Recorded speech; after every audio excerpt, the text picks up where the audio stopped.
రంగారెడ్డి జిల్లా తొక్కుగూడ మున్సిపాలిటీ రావిర్యాల పెద్ద చెరువు ముంపును అరికడతాం. కేఎల్ఆర్ తూములు గుర్రపు డెక్క సమస్యకు త్వరలోని పరిష్కారం, రోడ్డు మరమ్మతులు, బ్రిడ్జ్ నిర్మాణంపై అధికారులతో చర్చ. సూర్యగిరి ఎల్లమ్మ భక్తులకు కిచ్చెన్న లక్ష్మారెడ్డి హామీ. గత బీఆర్ఎస్ ప్రభుత్వంలో చేసిన తప్పులకు ప్రజలు మూల్యం చెల్లించుకోవాల్సి వస్తుందని మహేశ్వరం నియోజకవర్గం కాంగ్రెస్ ఇన్ఛార్జ్ కిచ్చెన్న లక్ష్మారెడ్డి ఆవేదన వ్యక్తం చేశారు. ప్రకృతి సహజ వనరులను నాశనం చేయడం వల్ల తొక్కుగూడ మున్సిపాలిటీ రావిర్యాల పెద్ద చెరువు ఉప్పొంగి రోడ్లు కాలనీలు ముంచెత్తుతున్నాయని కేఎల్ఆర్ అన్నారు. సూర్యగిరి ఎల్లమ్మ తల్లి ఆలయం రోడ్డు మరమ్మతులు, చెరువులో గుర్రపు డెక్క తొలగింపు, బ్రిడ్జ్ పునరుద్దరించి సమీప గ్రామాల ప్రజలకు రహదారి సౌకర్యం త్వరలో కల్పిస్తామని కిచ్చెన్న హామీ ఇచ్చారు. తూములను పునరుద్దరించి చెరువు ముంపు నుంచి రోడ్డు కాలనీలను కాపాడతామని సంబంధిత అధికారులతో మాట్లాడారు.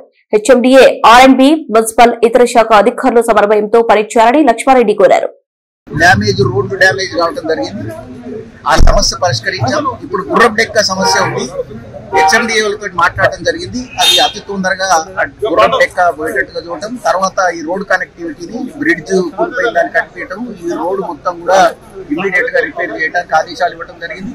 ఇప్పుడు టెంపరీ పోయేటట్టుగా చేయటం, తర్వాత పర్మనెంట్ గా వైడ్ అండ్ పెద్ద రోడ్డు కనెక్టివిటీ రోడ్డు డెవలప్ చేసి ఇవ్వడానికి ప్రణాళికలు తయారు.